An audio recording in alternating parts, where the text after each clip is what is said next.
Hello, you join me here at Manchester Victoria tram stop on the Manchester Metrolink for the second part of my Secrets of the Manchester Metrolink mini-series. In today's episode, we're going to be looking at the line from here at Victoria up to Bury. Just before we do that though, let's have a look at the history of the Bury line and how it got taken over by the Manchester Metrolink. So yes, the Bury line was originally operated as a heavy rail line, opened by the East Lancashire Railway in 1846, from Manchester Victoria to Bury Bolton Street via Salford and Radcliffe, continuing north to Rawtenstall.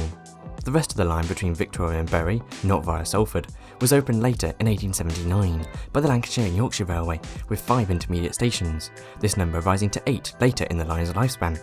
Strangely, the line was electrified in 1916 using a 1200 volt DC third rail system to beat off competition from the trams, making it the earliest line to be electrified into Manchester and one of the only third rail lines in the UK north of London. The line used the Class 504 EMUs from 1959 to 1991, which were designed for the third rail system.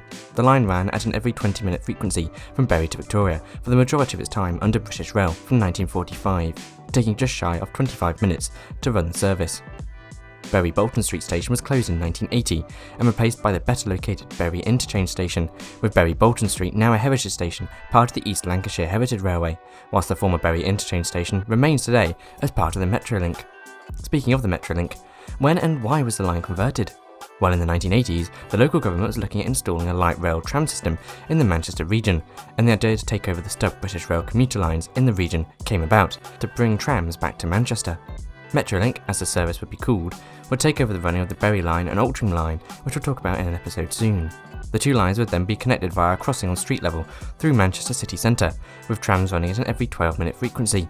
British Rail services ended on the 17th of August 1991 for the line to be converted into light rail. The third rail system was removed and replaced by a 750 volt DC overhead system, although due to funding constraints, the track and stations were left relatively untouched, as we'll see a little later in the video. Trams commenced on the 6th of April 1992 to Victoria, running through the city to Deansgate on the 27th of April, and finally to Altrincham on the 15th of June. A stub line to Piccadilly would open on the 20th of July, and thus Phase 1 of the Metrolink was complete. So that's a brief history of the Bury line. We'll now dive into the stops themselves, starting off with Queen's Road, the first stop out of Victoria, making our way to Bury by the end of the video. Hello, you join me here at Queen's Road tram stop. Now this tram stop, well, in terms of its history, it doesn't actually have much, and that's what makes it interesting. This is a new stop. In April of 1992, because of the Metrolink depot just behind me, they opened a staff halt stop.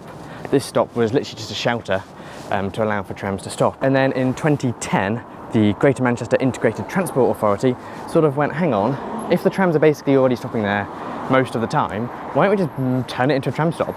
This stop, Queen's Road, would be constructed at another stop's expense. The nearby Woodlands Road would be closed and would be replaced by 2 different stops. This one here at Queen's Road and another one at Abraham Moss, which we're going to talk about in a little while.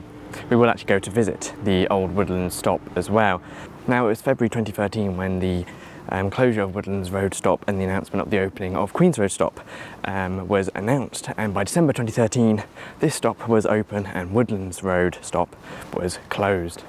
And that brings us to today. The stop itself, it's not super interesting. I mean, like all the Metrolink stops, they're quite basic, but they're nice, they do the job. They have shelters, they have step-free access, they have ticket facilities and stuff. The stop does have the depot, which is literally just along the other side of the track, and there's a little like turnstile gate that you can go through if you work at the depot, obviously. And yeah, apart from that, not much here. So I've noted the service frequency here is every 6 minutes, so it's one of the better served lines. The stop here is the closest to the Manchester Fort Retail Park, the Irish World Heritage Centre, the Manchester Jewish Museum and the Museum of Transport. In the meantime though, there's a train to Bury pulling in now. Let's go to Abraham Moss, the next stop along the line.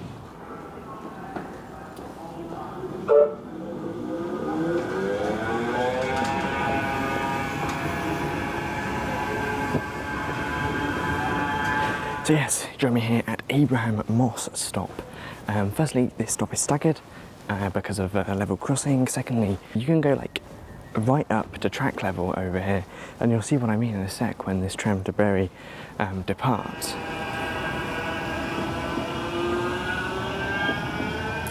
Like Queen's Road Prior. This stop is also a relatively new one.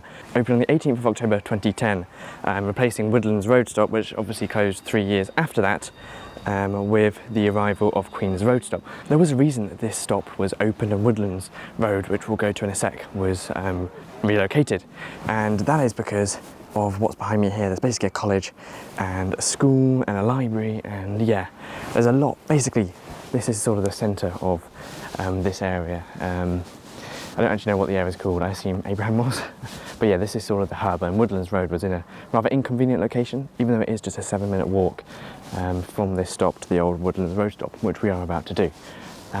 It was thought that it was worth the money to relocate the stop to what is a much more conveniently located area, right next to the college and library and leisure centre and whatnot. I'm at head off now to Woodlands Road, old station, and we'll see what remains of the old stop. So yes, here we are. Just beyond this green fence here was where the old Woodlands Road tram stop used to be. I can sort of see why they moved it. This area is sort of just in the middle of a residential, quiet neighbourhood, and I can see why they moved it to a place which is, you know, right next to a college, and then opened Queen's Road, which meant that you got, you know, 2 new stops basically. But Woodlands Road did used to be, when the line was heavy rail, did used to be a mainline railway station managed by British Rail. The stop opened on the 3rd of March 1913 by the Lancashire and Yorkshire Railway, closing as a railway station in August of 1991 to be converted to a Metrolink stop before closing on the 16th of December 2013. Annoyingly, that was a Bury tram just there, so I've just missed one. So, well, it's only a 6-minute wait and it's about a 5-minute walk, so we timed that pretty well. Now though, it's time to go to the next stop along the line of Crumpsall.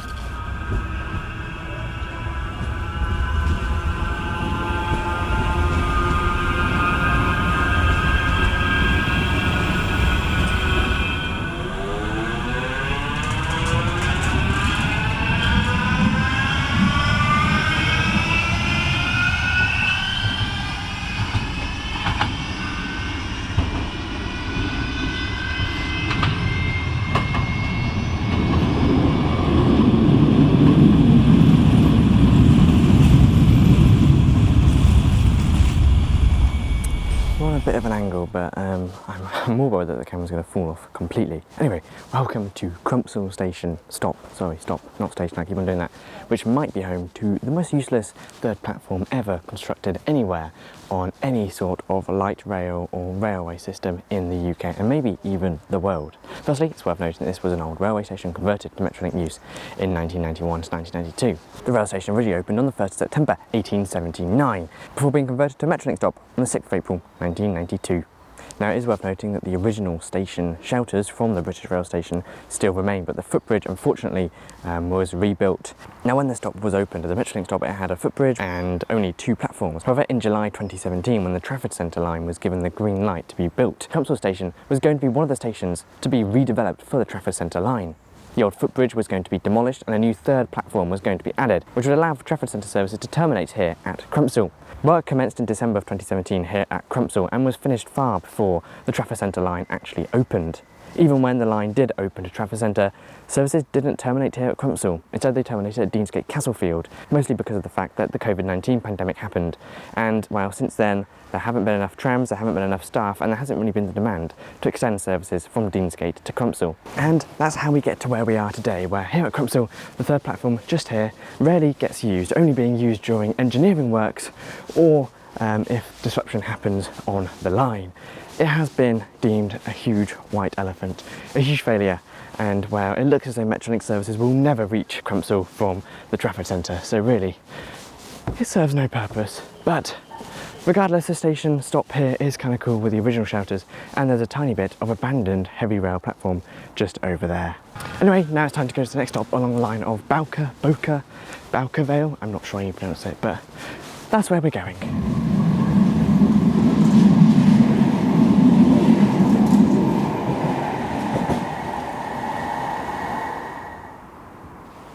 Hello, welcome to Bowker Vale, not Bowker Vale. The announcements pronounced it Bowker, so that's how I'm going to pronounce it.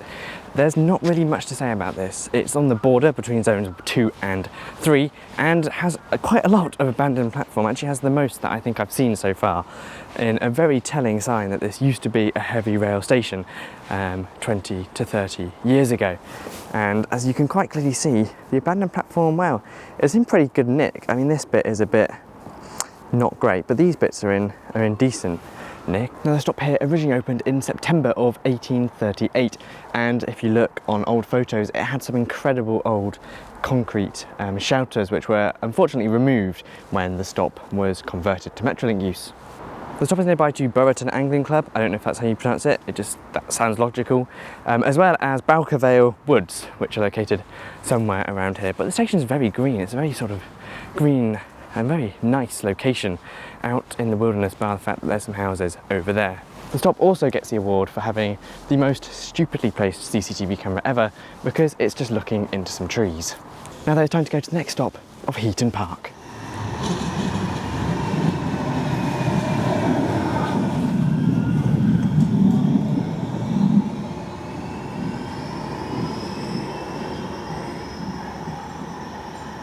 Welcome to Heaton Park tram stop. The first thing to note is the abandoned platforms behind me.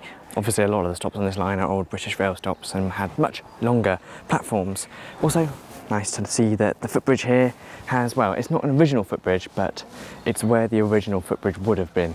So it's kind of cool to see that basically the original stairwells and things are still being used, although obviously lifts have been retrofitted and the shelters look original as well. When we pulled into the station, just before it went through a really long tunnel, like I mean a minute long tunnel, and that was because we ran under Heaton Park. Now Heaton Park is a pretty cool park really. I'm going to put my camera down and talk to you a little bit more about the park's history and about what's in the park. The park itself is on the grounds of an 18th century house known as Heaton Hall, and it's the biggest park in Manchester and one of the largest in Europe. It was sold to Manchester City Council in 1902 and is on the National Register of Historic Parks and Gardens and has been since 1986.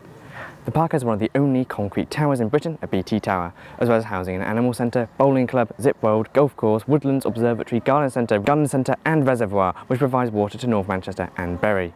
The park is strangely home to the colonnade of the former Manchester Town Hall, which, when the hall was rebuilt, the facade was saved and was reassembled at Heaton Park. The park was home to an RAF training camp in both World War I and World War II, and helped to train 133,000 aircrew in World War II alone.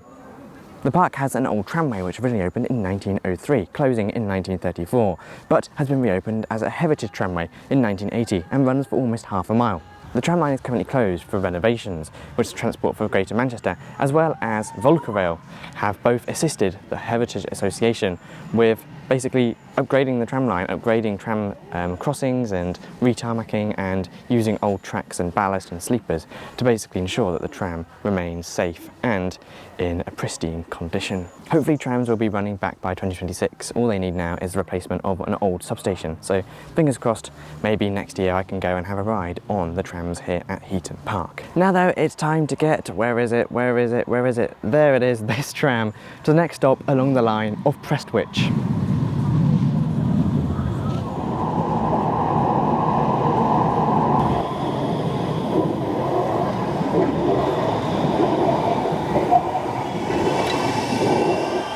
Welcome to Prestwich tram stop, which if anything is the most train-like station which I've been to so far.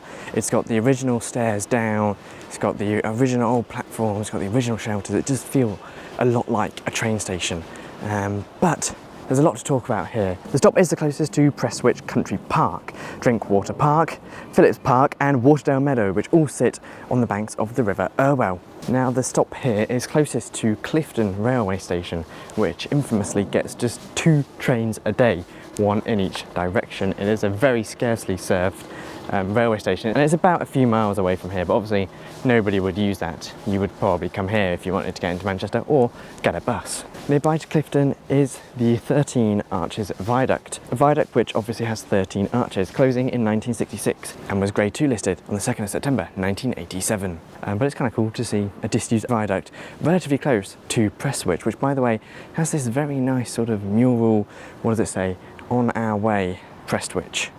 That's what it says, and it's done very nicely with some like mosaics and stuff. Crown Green Bowling Park and the Prestwich Tennis and Cricket Club are also located nearby. Now, Crown Green Bowling Park was constructed for the Commonwealth Games in 2002, whilst the Prestwich Tennis and Cricket Club is one of the oldest such clubs in Manchester. Now though, it's time to go to the next stop along the line, which has an incredible name, Besses of the Barn.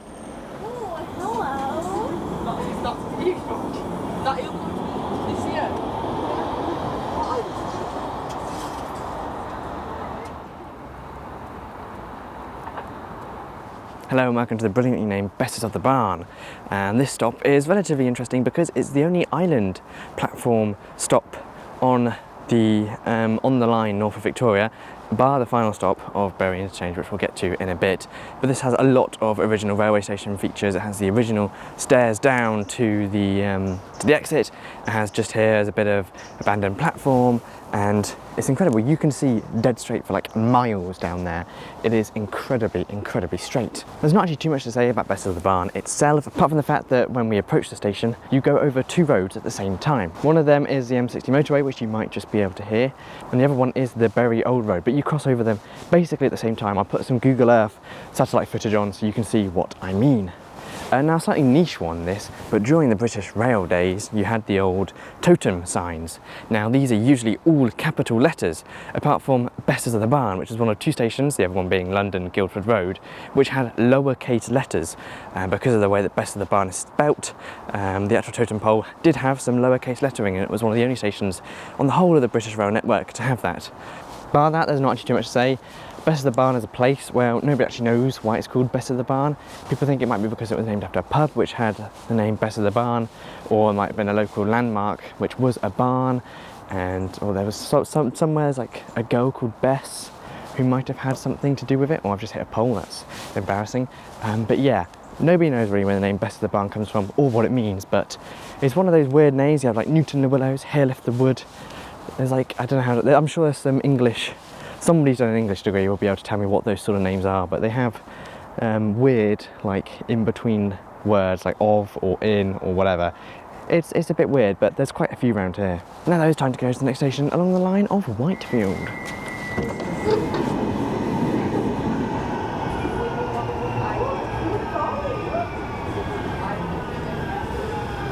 So yes, Whitefield tram stop. This was again another old British Rail heavy rail station, closing in 1991, opening as Metrolink station in 1992. Metrolink stop, not station, I keep on doing that. It's one of the few which retains its, well, I'm not sure, it's not the original station building, but it retains a station building. I'm not sure if it was constructed during the Metrolink years. I don't think so. I assume it's like a 60s, 70s build by British Rail. There seems to be like an old window where an old ticket office would have been in it. Well, feels a bit dilapidated and not looked after very well. But yeah, it's nice to see that they have sort of retained some of the old station which they inherited from British Rail. There really isn't much to say about Whitefield by the fact that it's got this nice park and ride facility, which opened, I think it like originally opened in like 2006 and then got a multi-storey car park in the 2010s, 2016 was it? Either way, it's had like expansions and it's grown and now it's like quite a big park and ride stop. It's also on the boundary between zones 3 and zones 4, but apart from that there's really not much else to say about it. So we might as well go to the next stop along the line of Radcliffe.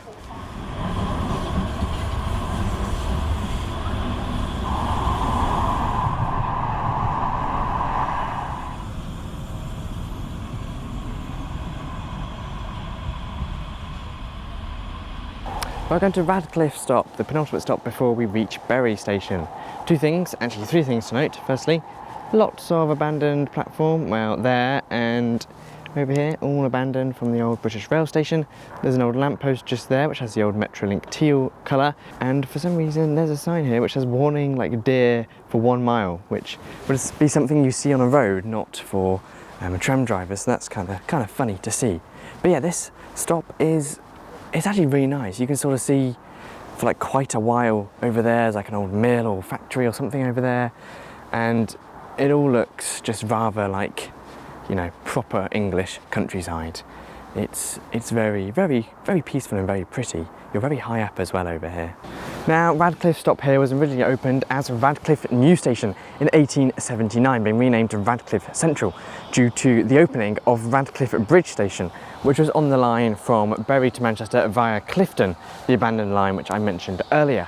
There's like this weird neon light on the outside of the stop. I tried to work out what it said, I believe it says, "From the tower falls the shadow."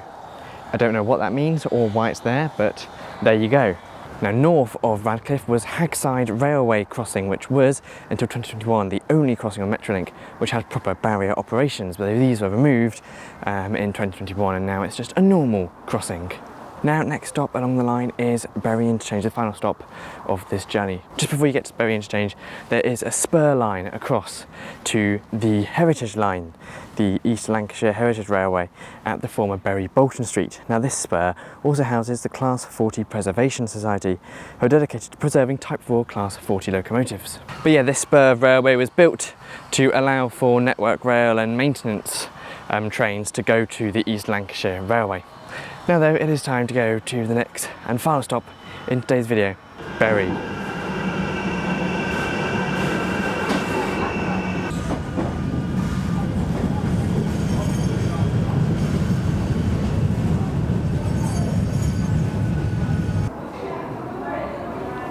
So hello, welcome to Bury stop, or Bury Interchange stop. I'm not actually too sure what it's officially called. On the sign it says Bury and the interchange is the bus station. Anyway, this stop, firstly, it has extremely long platforms. Because this stop is, well, quite a new station really, they haven't seemed to want to close off the rest of the platforms. So even though this platform is way too long for the double trams, which is the maximum which run on this line, they've kept the platforms open so you can walk all the way up here, even though the tram only stops all the way down there. There's also a bus interchange station here, that's why it was called Bury Interchange. Now, the stop here, or the station should I say, opened on the 17th of March 1980 to integrate with the new bus station which was built here, and this replaced the old Bury Bolton Street, which closed on the same day, the 17th of March 1980, and is now home to the East Lancashire Heritage Railway. It was originally designated as one of the terminating stops of the failed Pick-Vic tunnel scheme. I guess it sort of would have been like Crossrail would have run underground through Manchester, linking like the different suburbs, north, east, south, west, and running through Manchester Victoria to Manchester Piccadilly. And yeah, it failed in 1977. It was cancelled due to it being deemed too expensive. Now, the stop and interchange here in March of 2025 was confirmed to be receiving up to £80 million for redevelopment works and refurbishment works, so I guess that's good. And that sort of also includes £2 billion which was given to Transport for Greater Manchester. Now, this includes funding for 2 new stops on the Bury line. One of these would be Elton Reservoir, which is in the Red Rails area just south of Bury. The other one of these would be Sandhills, which is just outside of Manchester Victoria, and will sort of connect the area of Sandhills. Whoa, that zoomed in. Anyway, as I was saying, the 2 new stops on the Bury line have been given the green light to go ahead as of June 2025. So hopefully in the next few years there should be 2 new stops opening on the Metrolink on the Bury line, and well, hopefully I'll be able to go on some of the first trams on them. Bury itself as a town has a population of just north of 80,000 and was a huge powerhouse of the Industrial Revolution, manufacturing textiles. The town is home to the Black Pudding, Sir Robert Peel, former Prime Minister and founder of the Metropolitan Police and the Conservative Party. The town was home to the Lancashire Fusiliers, I believe that's how you pronounce it, until 1968, when all the Fusiliers were merged into the Royal Fusilier part of the British Army. The town, like many which thrived during the Industrial Revolution, has suffered great deprivation since then, and with a lot of deindustrialisation in the 50s, 60s, 70s, 80s, meaning that, yeah, deprivation rose and the town sort of lost its purpose. But the town has sort of since bounced back thanks to £350 million worth of investment in the 1980s and 90s, which saw like new shopping parks brought to the town. The Metrolink itself has also sort of revived Bury by allowing it to get a tram every 6 minutes, which is really good. A service every 6 minutes is brilliant. And it has also thrived from its Black Pudding history. Bury is sort of a market town and has quite a famous market, I believe. I'm not sure if it's still running, but if it is, it certainly provides the town with some sort of income and sort of a purpose, I guess. However, that is all that we have time for in today's video. We have gone from Victoria all the way to Bury on the Bury line, every stop, I hope you have enjoyed. The line itself is really cool, and I recommend visiting if you sort of want to go to a line which feels like a railway line but isn't. You know, the fact that it's been transferred from British Rail to Metrolink operations, it gives it a sort of cool vibe of like, is it a railway line, is it not? And yeah, I like it like that. There's a lot of cool, you know, past with like old railway buildings, old railway platforms. There's a lot of history here, and it's been great to explore it. And I hope you've enjoyed exploring it with me. If I have missed out anything, obviously I'm not a local. I don't know Bury or the areas between here and Manchester, Victoria extremely well, so I might have missed off some things. Please do let me know if I did miss anything off. Maybe I missed out a cool location or a cool bit of history. Please let me know. I'm not a local. I really want to learn about the area, so do say in the comments below. But yeah, apart from that, I hope you enjoyed this video. If so, smash like, smash subscribe if you haven't done so already, and even consider joining my channel as a Patreon or YouTube member for exclusive access to videos early and exclusive members only videos. Thank you, and I'll see you in the next one. Goodbye. And a huge thanks to all my YouTube and Patreon members, including first class members Aaron Barry, Crispin McKee and JBNEL, Business Zone members Andrew Bowen, Anthony Harris, Anthony James Moore, ARK, Connor Gregg, Clive's Travel and Trains, Craig Mitchell 43, Daniel Burford, Dave CDF, Gordon Walker, JTeco, Lewis C21, NJTE, Real, Scott Wheeler, That Transport Girl, Train Life GB and Will Ho, as well as all my standard premium and standard class members. You can get your name on this list from as little as £2.99 a month, or support me from as little as 99p a month. All your support really does help, so thank you very much. By becoming a member, you get access to exclusive perks, such as early access to all my videos and member-only exclusive videos. So why not consider joining if you like my content? Thank you. Once again, thanks for watching. Check out my Discord server, Twitter and Blue Sky in the links in the description below, and I'll see you next time. Goodbye.